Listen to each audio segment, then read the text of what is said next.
तर या सगळ्या पार्श्वभूमीवर आता काय चालू आहे, जसं म्हटलं राग आला तुला काय करतात, आनंद झाला, आनंद झाल्यानंतर तुला काय करतात, नॉर्मली जे आता करतायत तर ते योग्य आहे का सर्वस्वी अशा असं तुम्हाला वाटते का? मुलांच्या अवतीभोवती आनंद साजरा करायचा म्हणजे काय चाललंय, मुलं कुणाचं अनुकरण करते, जे चाललंय ते योग्य आहे का? जसं उदाहरणार्थ मी तुम्हाला म्हटलं की मी आता बाहेर गेलो होतो आणि मला वाटते बातमी कळली की माझं प्रमोशन झालं, मग तुम्ही काय म्हणाल, लगेच पार्टी म्हटले की बोली की सुट्टी आले ना, बोली की सुट्टी हे पण आलंच, ठीक आहे सोडून द्या. मला अजून एका गोष्टीचं उलगडा झालेला नाही, कदाचित हे माहीत नाही मला त्या प्रसंगात निघून गेल्यामुळे. लग्न लागतं, लग्न कुठेही गावात लग्न लागतं, शेवटची काय मंगलाक्षरता झाली आणि काय पदक्रम सगळं झालं, अंतरपाठ बाजूला झाला आणि लगेच काय होतं, टाळ्या, बरोबर ना, लोक टाळ्या वाजवतात ना लगेच, टाळ्या काय, फटाके काय, बँड काय, हे जोर असतो. मला अजून कळलं नाही की त्या टाळ्या तो आनंद कशाबद्दलचा आहे.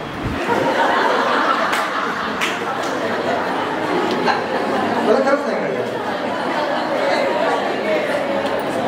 म्हणजे एक माणूस किंवा दोन माणसं आपल्या कल्पात आल्याबद्दलचा आनंद आहे, बाकीच्या टाळ्या की याचा आनंद आहे, हा इतक्या दिवस उड्या मारत होतास आता बघतो तुझ्याकडे. त्या फटाक्याने, त्या बँडने, त्या आरडाओरड्याने शेजार पाजारच्या 4 घरामध्ये लहान बाळ आहेत, वृद्ध माणसं आहेत, आजारी माणसं आहेत, त्यांना त्रास होतो की आनंद होतो? त्रास होतो. मग असा दुसऱ्याला त्रास होऊन आनंद साजरा करणं हे योग्य आहे का? नाही, हे बोललं गेलं पाहिजे ना. बघा तुम्ही अनेक ठिकाणी आपल्याला बघायला मिळतं की आनंद आहे, चांगली गोष्ट आहे, पण तो साजरा आम्ही करतोय त्याचा दुसऱ्या कोणाला त्रास होतोय का? नाही यांच्या पिढ्याकडे त्यांना पुढे बोलत पण नाही तसं की तुम्ही करा आनंद साजरा, पण योग्य वेळी योग्य ठिकाणी आणि तो साजरा करा. आम्हाला आनंदच आहे त्या आनंदाचा, आता ते घडताना दिसत नाही, अभावाने घडते. या अर्थाने ज्या पद्धतीनं या भावनांचं प्रदर्शन जे चाललेलं आहे ते योग्य नाही असं आपल्याला सहजपणे म्हणता येईल, नाही का? किंवा समजा एखादं मूल घाबरलं, विशेषतः मुलगा घाबरला, तर त्याच्याकडे बघण्याचा दृष्टिकोन कसा आहे मोठ्या माणसाचा? मुलगा मुलीने घाबरणं हे काय स्वाभाविक गोष्ट. म्हणजे आमच्या स्वयंपाकघरात काय झुरळ आलं तर काय स्वाभाविक गोष्ट आहे, झुरळ येणं हे स्वाभाविक आहे त्या वेळेला आहे ना. आणि मग त्याला बघून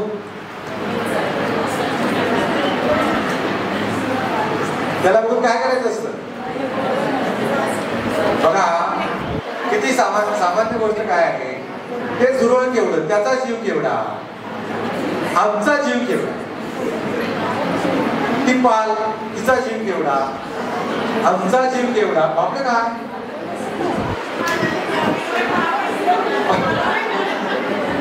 तर हे तुम्ही मान्य करता एक अर्थाने चांगली गोष्ट आहे. कुणी कुणाला घाबरलं पाहिजे? पालीने आपल्याला घाबरलं पाहिजे, आपणच पालीला घाबरलो.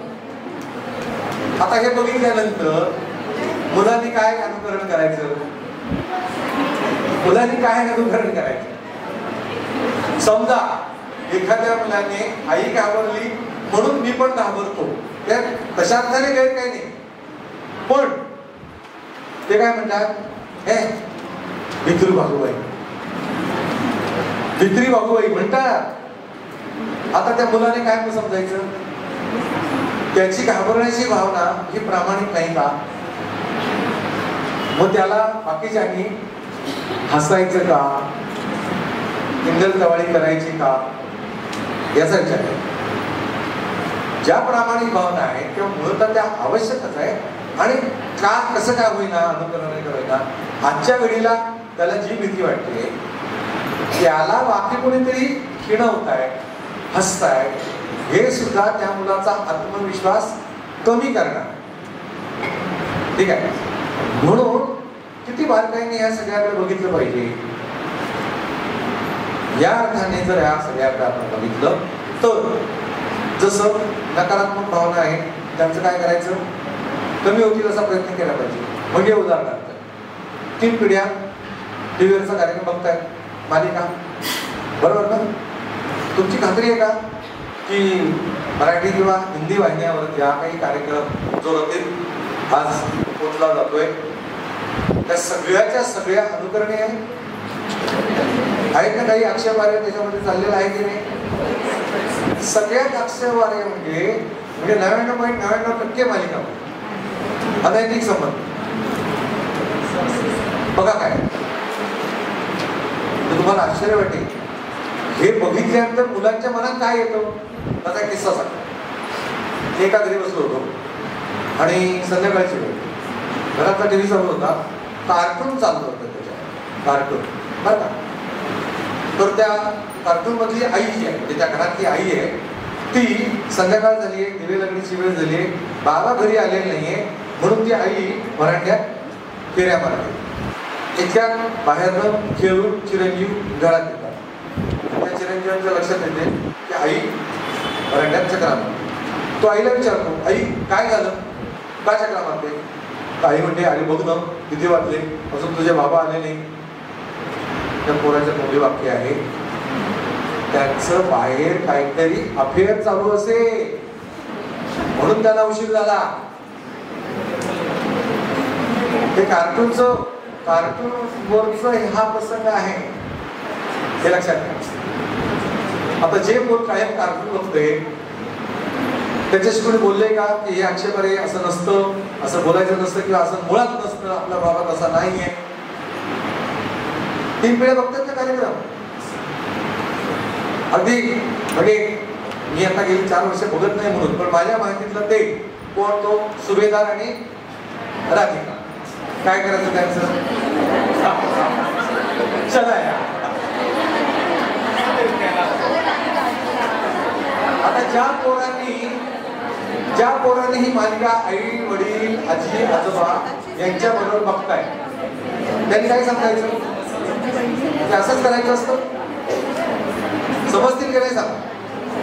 मग या प्रसंगाबद्दल त्यांच्याकडे तुम्ही बोललं का, आजी आजोबा बोलले का त्यांच्याबरोबर की बाळा ते जे आहे ना ते चुकीचं आहे बरं का, असं नसतं.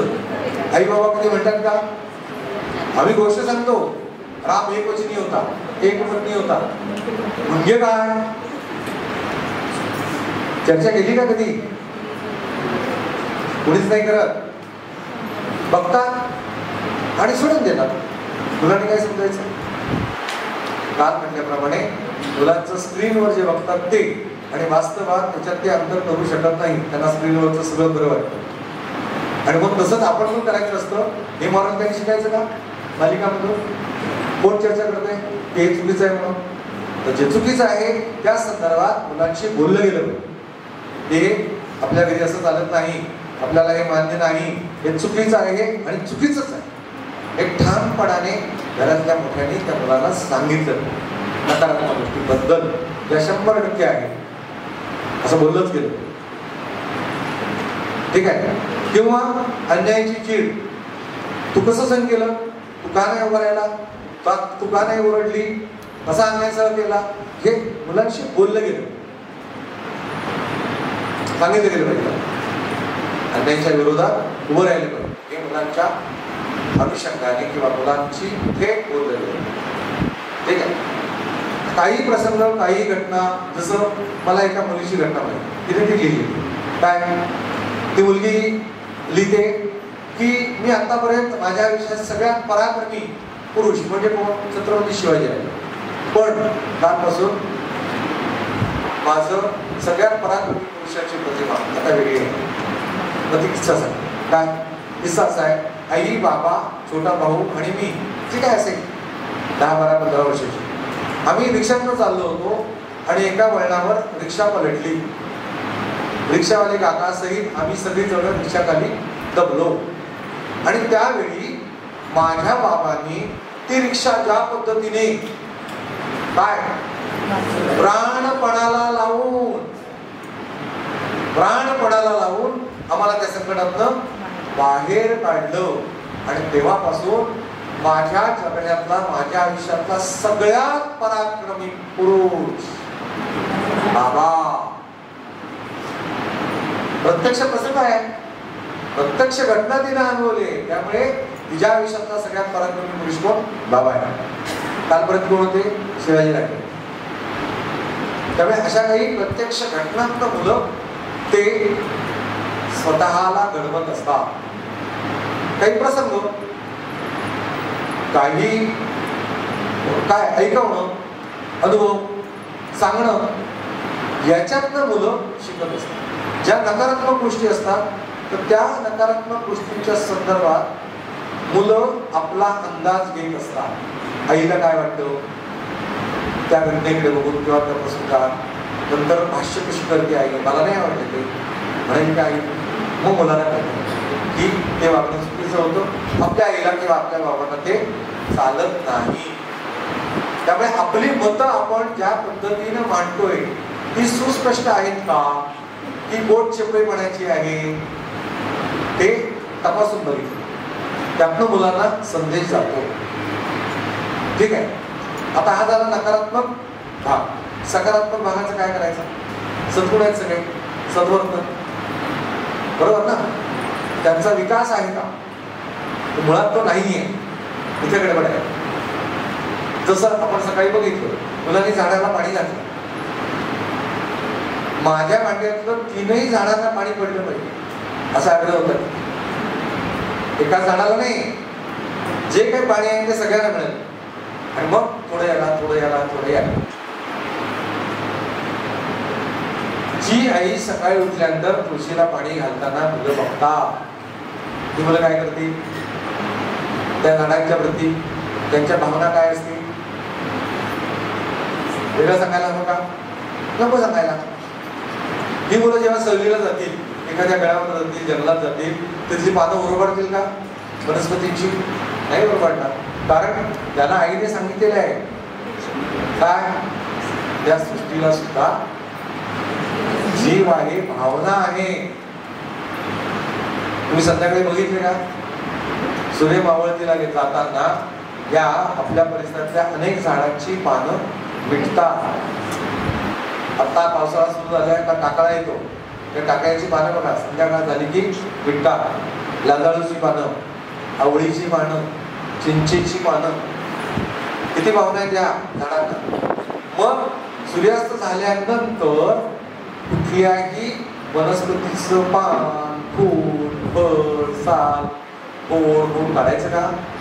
औषधाला हवं असेल तर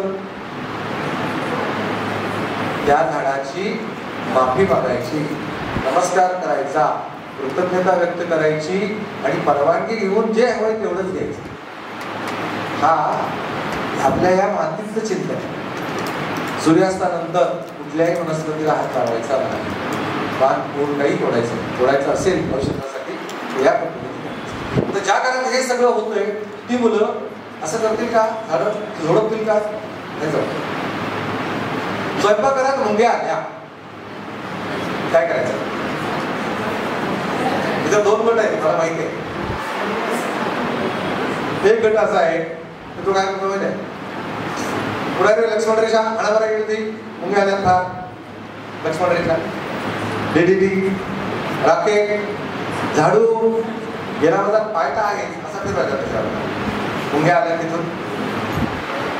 हे घडतंय, मला माहिती आहे. पण काही घरामध्ये मुंग्या दिसल्यानंतर त्या घरात गृहिणी काय करते? पीठ घेते, साखर ठेवते तिथे, सांगते मुलांना. आणि काही वेळा मुलांना सांगितलं जातं त्याला पीठ घाल बरं, त्याला साखर घाल बरं. का? कारण तो संस्कार मुलांमध्ये जीवदया, भूतदया हा संस्कार थेट मुलांमध्ये असं.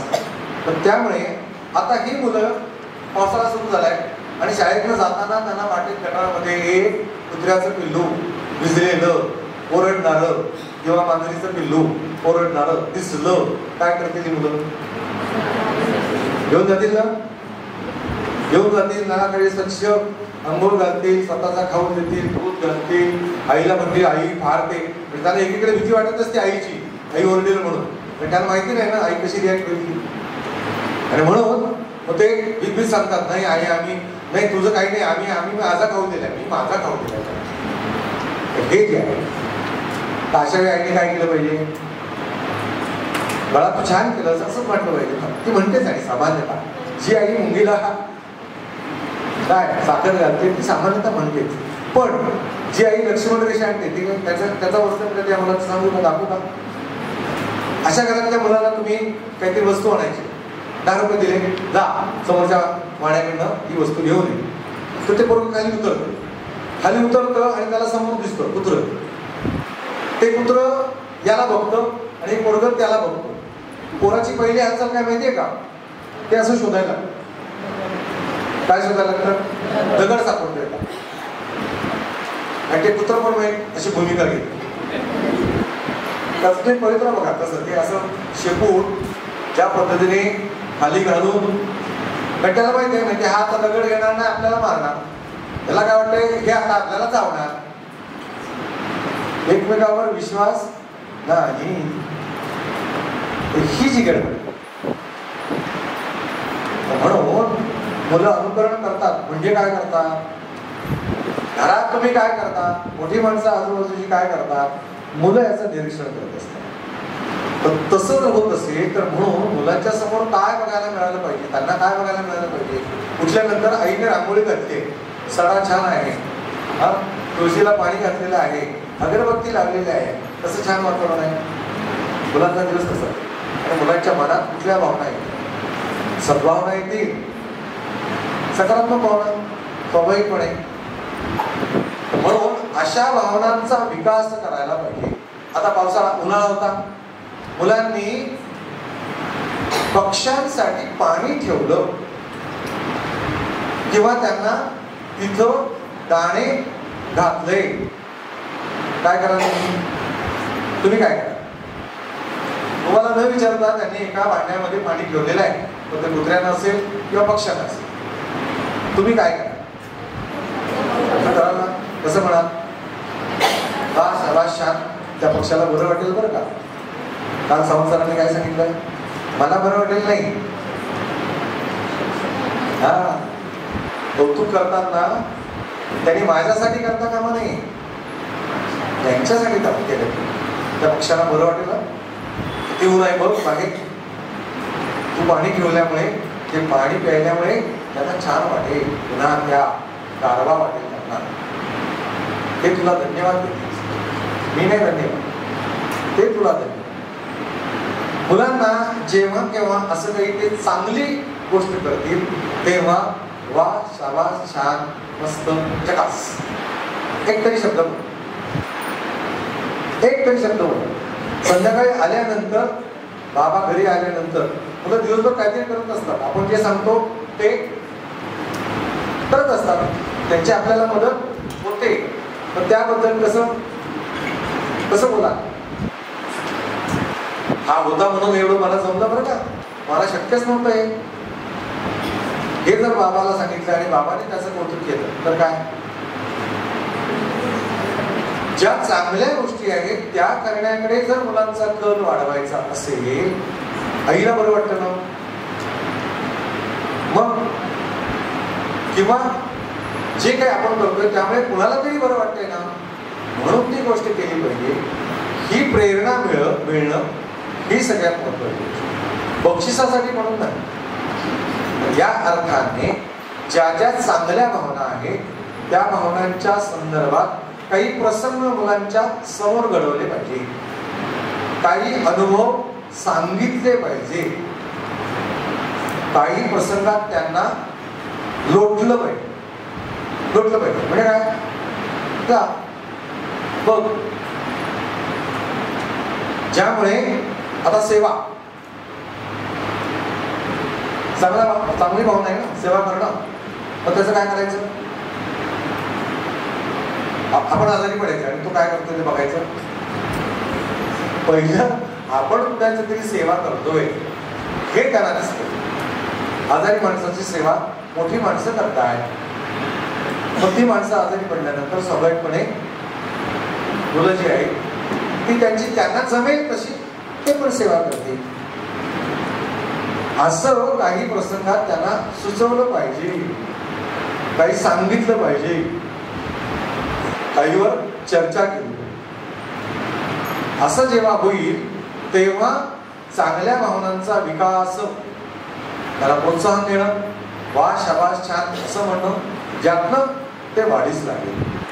तर या सगळ्या सकारात्मक भावना ज्या आहेत त्या जे आपल्याकडे अनेक शाळांमध्ये ते लिहिले असतं चक्र, जीवनमूल्य, परोपकार, दया, क्षमा, बरोबर, त्याग, दातृत्व, अशा सगळ्या ज्या भावना आहेत किंवा ही मूल्य आहेत, तर त्या मूल्यांवर गोष्ट सांगता येईल का? जसं आपण आपली गोष्ट ऐकतो, कुठली दापोडतोड्याची, बरोबर, लोकांनी त्याचा व्हिडिओ पण केले पुढे, तर ते व्हिडिओ पण आपल्याला अपेक्षित. काल परवा तुम्हाला सांगितलं का गोष्टी कुठल्या सांगायच्या नाही, सांगितलं ना, पंचतंत्र, हिसाब नीती, या गोष्टी मुलांना सांगायच्या नाही. तर ज्याच्यात सद्गुण आहेत ते, तर अशा गोष्टी सांगितल्यामुळे मुलांचा चांगल्या भावनांचा विकास होईल. मुलांची संवेदनशीलता वाढवायची असेल तर घडणाऱ्या प्रसंगात आपण आपल्याला सुद्धा संवेदना मुलांच्या समोर, आपल्या वेळी काय होतं माहिती का, मुलांच्या समोर आपण आपल्या खऱ्या आणि प्रामाणिक संवेदना व्यक्तच करत नाही, असं माझं म्हणणं आहे. तर काय म्हणणं आहे, आपल्याला रडायला मुलांच्या समोर कसं रडायचं असं वाटतं अनेक वेळा, काही वाटण्याची गरज नाही. आपल्याला दुःख झाले आणि दुःख होणं ही स्वाभाविक गोष्ट आहे, ते मुलांना सहजपणे कळतं. कारण की आपल्याकडून कळलं तर काय भाऊ काय का, बिलकुल नाही भाऊ. आपल्याकडून म्हणजे फक्त आईच नव्हे, बाबा सुद्धा. पण आपल्याकडे एक शिका मारलेली काय, पुरुषांनी रडायचं नसतं आहे ना. पुरुष रडला तर काय काही चालतच नाही, घरातल्या महिलांना चालत नाही आहे ना. इथे गडबड आहे, तोही माणूसच आहे ना, पुरुष असला माणूसच आहे ना. तर म्हणून आपली संवेदनशीलता सुद्धा मुलांना बघायला मिळाली. वेगवेगळ्या संदर्भातली असेल की आपल्याला दुःख होतं म्हणून नव्हे, रस्त्याने चालू आहे आपण, ती आपण गोष्ट सांगतो ना नाथांची, संत एकनाथांची, कुठली, गाढवाला पाणी, रामेश्वरची गंगा, येत होते तिकडे. मग काय केलं त्यांनी, गाढवाला पाणी दिलं, झाली माझी गंगा इथे. किंवा नामदेवाची गोष्ट सांगतो, कुत्र्याला तूप घेऊन चालले, का कोरडी भाकरी कशाला त्रास होईल म्हणून तूप घेऊन जाणं. या गोष्टी या मुलांना सांगितल्या पाहिजे, ज्यामुळे मुलांची संवेदनशीलता वाढेल. आपल्या आजूबाजूला अनेकदा घटना प्रसंग घडतात नाही का, तर त्या घटना प्रसंगामध्ये आपण कसे वागतो हे मुलं बघतात. अपघात झाला, आपण रस्त्यावर चाललोय, मुलं आपल्या बरोबर, आणि अपघात समोर घडला, तर आपले बाबा काय केलं, गाडी बाजूला केली, आम्हाला सुरक्षित उभे केले, आणि त्या अपघातात सापडलेल्या लोकांना त्यांनी मदत केली, पाणी प्यायला दिलं, रक्त येत होतं, स्वतःचा खिशातला रुमाल काढला आणि स्वच्छ करून तो बांधून टाकला. हे मुलांनी बघितलं तर वेगळा धडा देण्याची गरज आहे का मुलांना? गरजच नाही. ही मुलं जेव्हा केव्हा पुढच्या काळामध्ये त्यांच्यासमोर असा प्रसंग घडेल तेव्हा काय करतील, तसंच वागतील, त्या अपघातात त्या माणसाला मदतच करतील. मला माझ्या शालेय जीवनातला एक प्रसंग आठवतो. मी तेव्हा 10वीत होतो आणि आमच्या 10वीतली एक मुलगी आणि तिचा 8वीतला भाऊ शाळा सुटल्यानंतर चालत घरी जायचे, रस्त्यावरच्या फुटपाथवरून जायचे. एक दिवस शाळा संपली आणि हे दोघं जण घरी जात होते आणि त्यांना वाटेत पैशाचं पाकिट सापडलं. दोघांना, या भावांना पैशाचं पाकिट सापडलं आणि त्याने तिथे लोकांना विचारलं की तुमचं कोणाचं आहे का, तर लोक म्हणाले नाही आमचं नाही. मग ते घरी येऊन गेले, कारण काय करायचं त्यांना कळेल ना, ते घरी येऊन गेले. घरी त्यांनी आई बाबांना सांगितलं की असं आम्हाला पैशाचं पाकिट सापडलं. तर ते म्हणाले काय केलं मग? ते म्हणाले आम्ही तिथे विचारलं सगळ्या लोकांना, पण ते कुणाच असतं म्हणून मग तुम्हाला विचारायला आम्ही घेऊ. तर आई बाबा म्हणाले ठीक आहे, असं करा, उद्या पुन्हा जिथं पडलं होतं तिथं जा आणि पुन्हा विचारा तिथल्या लोकांना, पुढे आलं असेल तर, आणि असेल त्याला देऊन टाका, नसेल तर मग शाळेत घेऊन जा. कारण तुमच्या शाळेतले अनेक शिक्षक विद्यार्थी त्याच रस्त्याने येत जात असतात, त्यांचं कुणाचं असेल तर ते सांगा तिथे. मग ते त्या क्रमाने ते शाळेत होते. पुन्हा ज्या तिथं सापडलं तर तिथे गेले, तिथे कोणाचं नव्हतं आणि म्हणून मग तिथे गेले शाळेत. तर शाळेत आमच्या प्रार्थना सभेच्या वेळी 1200 विद्यार्थी प्रार्थनेला असे होते, 1200. आणि प्रार्थना झाली आणि आमचे जे पीटीचे शिक्षक होते पाटील सर, ते त्या डायसवर आले आणि त्या दोघांना भावंडांना बोलावलं, त्यांना उभं केलं आणि मग त्यांच्या हाताचं पाकिट त्यांनी असं सगळ्या मुलांना दाखवलं. हे अमुक ठिकाणी काल संध्याकाळी पडलेलं पाकिट आपल्या शाळेच्या 2 विद्यार्थ्यांना मिळालेलं आहे, तुमच्यापैकी कुणाचं असेल तर सांगा. तर ते आमच्यापैकी कुणाचंच नव्हतं पेपर. मग सर म्हणाले आपल्या शाळेच्या या 2 प्रामाणिक विद्यार्थ्यांनी त्यांची नसलेली वस्तू ते देण्याचा प्रयत्न केला किंवा ती ज्यांना हवी आहे, ज्यांची असेल त्यांना सुपूर्द करण्याचा प्रयत्न केला, त्यांनी प्रामाणिकपणा दाखवला. म्हणून आपण सर्वांनी त्यांना टाळ्या वाजवून त्यांचं कौतुक करूया. आता 1200 मुलांच्या टाळ्या कोणासाठी? त्या 2 भावंडांसाठी. एपिसोड संपला, ठीक आहे. आता ह्या दोघांच्या आयुष्यात स्वतःची नसलेली वस्तू घेण्याचा प्रसंग येईल तेव्हा काय होईल?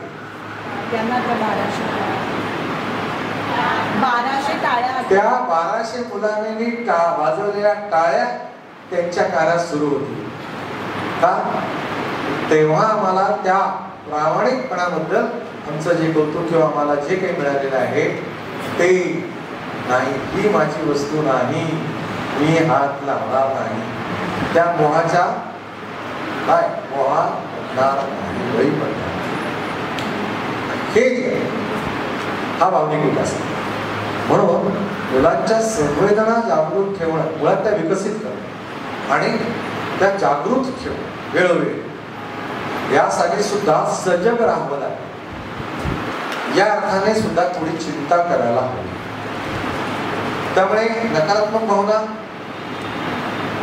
टक्केवारीत त्यांचं काय करायचं, सकारात्मक भावना त्यांचा विकास कसा करायचा, आणि या सगळ्या भावनांचा सगळ्यात काय म्हणूया कळीचा मुद्दा जो आहे त्याचं व्यवस्थापन कसं करायचं.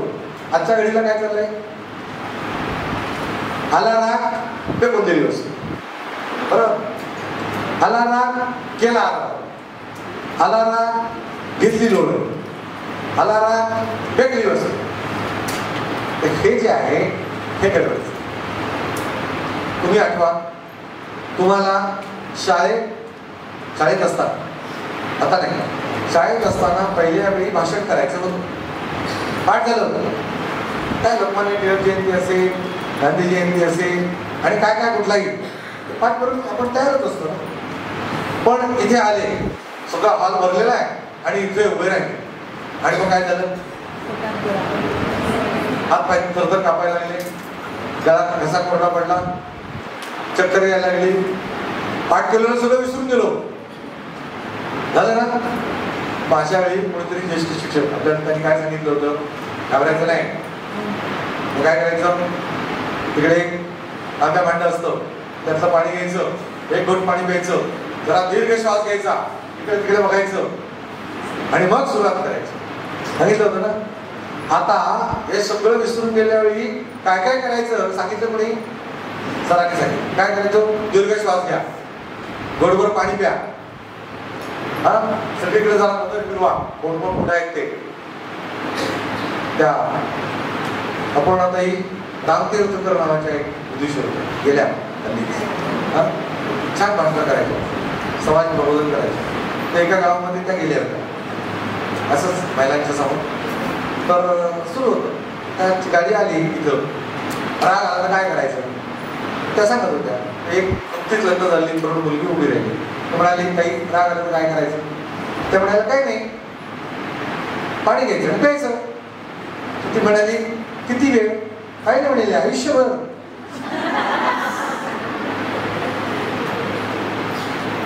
रागाचं व्यवस्थापन, पाणी प्यायचं किती? आयुष्यभर. त्याला दुसरा उपाय पण नाही ना. बघा मोठी लोक आपल्याला काय सांगायची, तुम्हाला राग आला की काय करा, 10 अंक मोजा. म्हणजे ना, राग आला म्हणजे काय झालं, रक्ताभिसरण बिघडलं, कमी किंवा जास्त झालं, सामान्य नाही आहे. पाणी प्या. पाणी प्यायला किती वेळ लागतो? जे काय 10, 15, 20 सेकंद लागतील. म्हणजे तेवढाच वेळ गेला की नाही, 10 अंक मोजण्यात जेवढा लागतो तेवढ्या वेळात काय झालं, शांत झालं. तर तो तेवढा वेळ घेणं, 10 अंक मोजणं हे रागाचं व्यवस्थापन. पण त्याही अगोदर जसं मगाशी म्हटलं, मला राग येतो. काही जण म्हणतात मला राग येतच नाही, कोण म्हणतं मला राग येतो, असं सांगतात. हरिभाव काय बघा, कोण म्हणतो मला राग येतो, मला राग येत नाही, असं होतं ना? काय असं होतं की नाही? सगळे गप्पा बसले म्हणजे काय सगळ्यांचंच असं होतं की काय? काही जणांचं होत असेल, ठीक आहे. तर ते मला राग येतोय पहिलं मला, त्याला रडायचं आहे, मान्य केलं ना त्याने. आईने मान्य केलं. किती वेळ रडला? अर्धा मिनिट. गाडी डोळ्यावर आली. तर त्यामुळे राग येणं असेल, दुःख होणं असेल, आनंद होणं असेल, लोक आनंदाने सुद्धा लोक जीव गमावतात बरं का. आनंद सहन नाही होत, याचा अर्थ काय, व्यवस्थापन करता येत नाही आनंदाचं सुद्धा. नुसतं रागाचं व्यवस्थापन करायला आलं पाहिजे असं नाही आहे. मोठी लोक सांगतात ना, यशाने ओरळून जाऊ नका, जमिनीवर चाला. याचा अर्थ काय, हे व्यवस्थापन करा. यश पचवण्याचं सुद्धा व्यवस्थापन पाहिजे. अर्ध्या हळकुंडाने पिवळं व्हायचं नाही. हे सगळे शब्दप्रयोग आहेत ना, हे सगळे शब्दप्रयोग हे व्यवस्थापन शास्त्राचे आहे. ही हळदणी हो गोरी नाही, संयम, ही वाढ बघणं. आलं लक्षात? तर म्हणून व्यवस्थापन रागाचं. मला राग येतो, इथून सुरू होतो. मला राग आलेला, मला व्यक्तिशः मला कळतो, इथून व्यवस्थापन सुरू होतं. कळलं नाही तर जे घडतं अनावस्था प्रसंग पुढे तोंडात नसेल किंवा हातात नसेल, वेळ उलटून गेली, मग पश्चात्कृतीचा काय उपयोग? काहीच उपयोग नाही. नुकसान तर झालं. पण नुकसान होण्या अगोदर ही जर स्थिती मुलांना किंवा आपल्याला सुद्धा कळली तर त्याला म्हणायचं व्यवस्था. राग आलाय, जसं मी मगाशी म्हटलं, राग आलाय आणि मुलं कोपऱ्यात राहून बसतात, याचा अर्थ काय, कमीत कमी नुकसान. आईने म्हटलं पाहिजे ना, मला राग आलाय, मी आता इथून बाहेर जाते कशी, तुला काय करायचं, गोंधळ घालायचं बघा, मी जाते, हे व्यवस्थापन. किंवा त्याला राग आलाय, ठीक आहे मी जाते निघून, किंवा तू जा निघून. कुठेतरी एखाद्या बाजूला झालं पाहिजे ना, म्हणजे मग जमिनीवर येणं होईल. ठीक आहे, मला राग आलाय, मग काय करायचं वाटतंय, काय करायचं वाटतंय, सांग ना काय करायचं वाटतंय. मारायचं वाटतंय. कुणाला? आईला. परवडेल का? ठीक आहे, आई ना परवडणार, मग काय करूया, ही घेऊ मार येऊ. हा घे चेंडू, मार जोरातला. जेवढ्या जोरात लात मारेल तेवढ्या वेगाने तो सगळा राग त्या पायात निघून जाईल.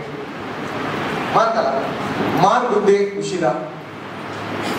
सांगा ना, आउटलेट त्याच्या भावना आहे, त्याला आउटलेट मिळाला पाहिजे, निस्तार झाला पाहिजे.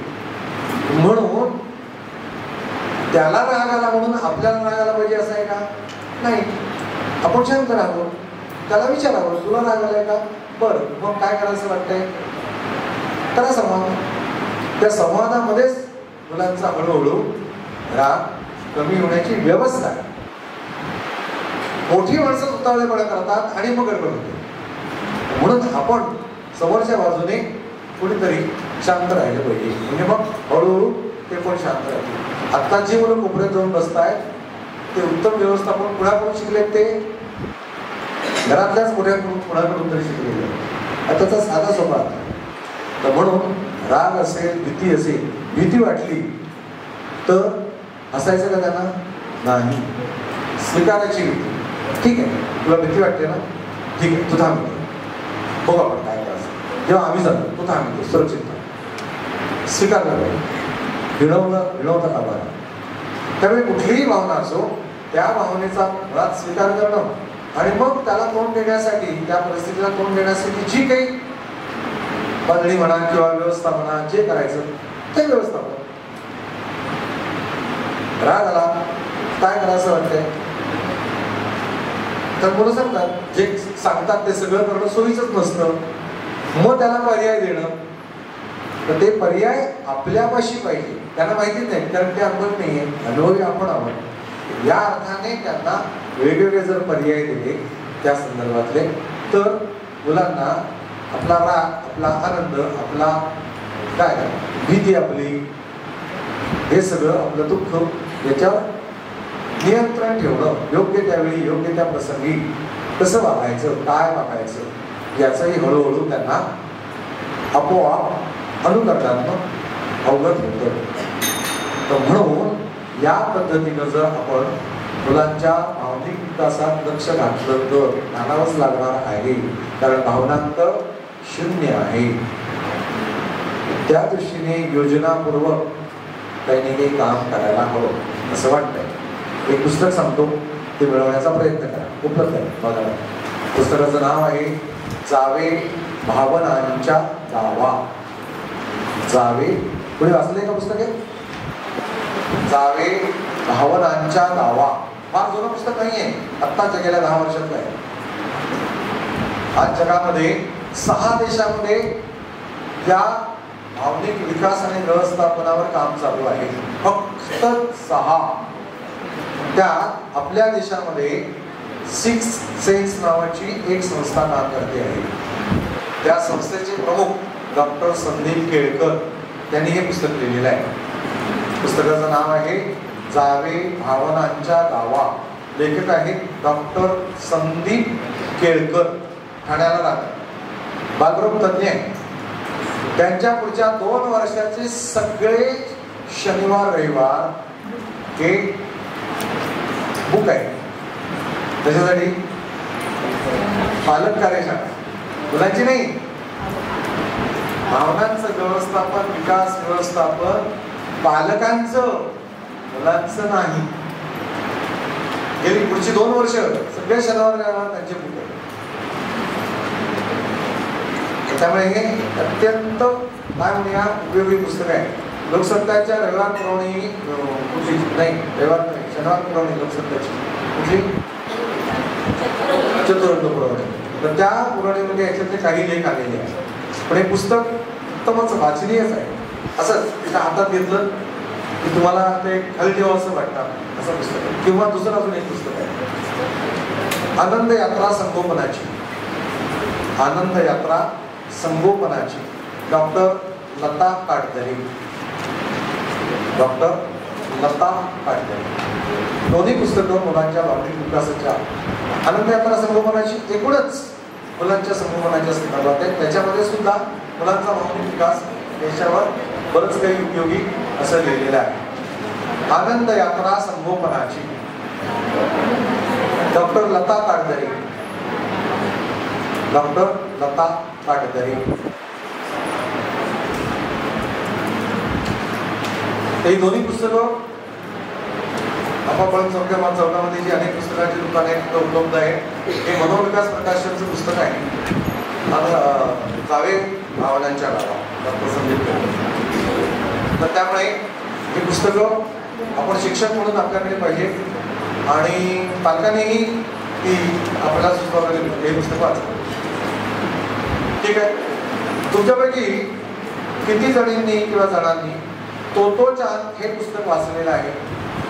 अरे वा, छान, बऱ्याच जणींनी. पण मी सगळ्यांना विनंती करेन, प्रत्येकाने वाचलं पाहिजे. नाटक बसवलंय? कुणी केलंय? उत्कृष्ट पुस्तक आहे. म्हणजे आपल्या समोर येणाऱ्या मुलांचं भावविश्व काय असतं, ठीक आहे, आणि ते कसं आपण सकारात्मक, म्हणजे फक्त 5 वर्ष त्या शाळेत राहिलेली ती मुलगी दुसऱ्या महायुद्धात बॉम्बिंगमध्ये ती शाळा उद्ध्वस्त झाली. त्या शाळेत शिकलेल्या मुलीनं लिहिलेलं पुस्तक आहे. ज्या मुलीला शाळेनं नाकारलेलं आहे, पहिला संवाद आहे की मुलगी आणि आई त्या नाकारलेल्या, ज्या शाळेने नाकारले त्या शाळेतनं निघून दुसऱ्या शाळेत निघाले आणि आई म्हणते माझ्या छकुलीला माहितीच नाही की तिला शाळेनं नाकारलेलं आहे. तर का नाकारलंय, मग त्या शाळेत जाते तिथं काय होतं, मग ती शाळा कशी आहे, मग डोंगरावरचं काही, जमिनीवरचं काही, पाण्यातलं काही, एकदम उत्तम पुस्तक. असंच हातात घेतलं की सोडवणार नाही असं पुस्तक आहे. त्यामुळे असं छान मराठी पुस्तकं आहेत जे आपल्याशी संबंधित आहे. सगळी पुस्तकं आपण वाचली पाहिजे, कधीतरी सवयीने वेळ काढून किंवा नियम करून झोपण्याच्या अगोदर 2 पानं वाचायची, असं काहीतरी करावं लागेल. नाहीतर ही यंत्र आली ना ती वाचूच देत नाहीत आपल्याला, असं काही बाहेर जे आपण वाचलं पाहिजे ही गडबड होती. म्हणून भावनांच्या भावनिक विकासाच्या संदर्भात आपण सगळ्यांनी सजग व्हायला पाहिजे. जगात सगळ्यात मोठी आता ही समस्या आहे आणि फक्त 6 देशात या समस्येवर काम चालू आहे. सुदैवाने ते आपल्या देशात चालू आहे आणि ते डॉक्टर संदीप केळकर एका अर्थाने, तुम्ही म्हणाला सोसायटी म्हणून आम्ही त्या डॉक्टरांना एक दिवस बोलू, ते येऊ शकतात. फक्त पुरेसा अगोदर, म्हणजे 2 वर्ष अगोदर ठरवलं पाहिजे. तरीच तुमची सुद्धा कार्यशाळा घ्यायची झाली तर ते सुद्धा घेऊ शकतात. कारण त्यांनी पूर्ण त्या विषयासाठी त्यांचं शनिवार सगळे आहे. कारण बाकी पोटापाण्याचा धंदा जो आहे त्यांचा बालरोग तज्ञ म्हणून, कारण तिथेही भरपूर गर्दी असते. म्हणजे मी भेटायला गेलो तर तिथे वेळ बाहेर बसावं लागतं, इतके ते व्यस्त असतात. त्यामुळे अशी जी काही कामं चाललेली आहेत ती समजून घेणं, त्या दृष्टीने आपल्याला पुढे कसं जाता येईल या सगळ्याचा विचार पुढच्या काळात करूया. उद्या आहे आनंदमय कोश. हो हो, उद्या विज्ञानमय कोश आहे का? अच्छा अच्छा, ठीक आहे, विज्ञानमय कोश. हां, तुमच्या हवा तुम्ही का आठवण केली ते मला सगळ्यात महत्वाचा कोश आहे, तो पहिला झाला पाहिजे होता आणि इतक्या उशिरा सांगताय आम्हाला. त्याला माझा नाही आहे, रचनेमध्ये जी काही विकासाची रचना आहे त्याच्यामध्ये तो 4थाच आहे आणि तो आपण उद्या पाहूया. थांबायचं, काय विचारायचंय? शंका? धन्यवाद.